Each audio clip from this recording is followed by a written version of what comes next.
नमस्कार, स्नेहल रेसिपीमध्ये आपलं स्वागत आहे। आज आपण बनवूया खमण ढोकळा। चला मग बघूया आपण रेसिपी। आज आपण बेसन पीठ घेतलेलं आहे, त्यात आपण रवा टाकूया। रवा टाकल्यानंतर आपण त्याच्यात चवीनुसार मीठ टाकायचं। मीठ टाकल्यानंतर त्याला पाणी टाकून घोळून घ्यायचं। आपण यात पाणी टाकलेलं आहे, याला चांगलं घोळून घ्यायचं, मिक्स करायचं त्याला।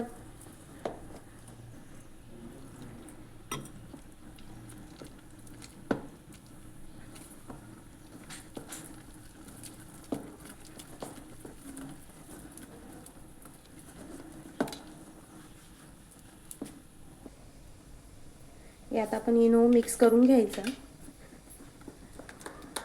इनो टाकलाय मी, आता त्यात आपण छान मिक्स करायचं त्याला।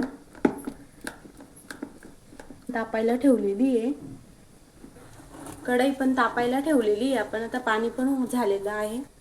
आपलं बेटर आता रेडी झालेलं आहे। आपण आता प्लेटला तेल लावून घ्यायचं, त्यात आपण ते जे आपण बेटर तयार केलेलं आहे खमण ढोकळ्याचं, ते बेटर आपण त्यात टाकायचं।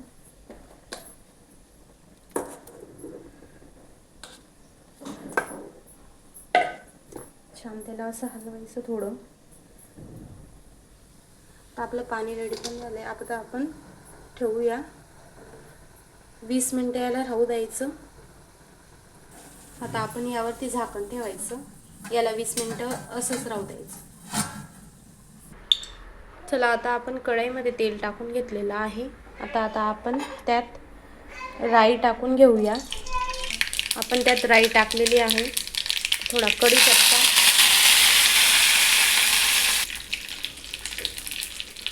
कढीपत्ता टाकलेला आहे फोडणीसाठी।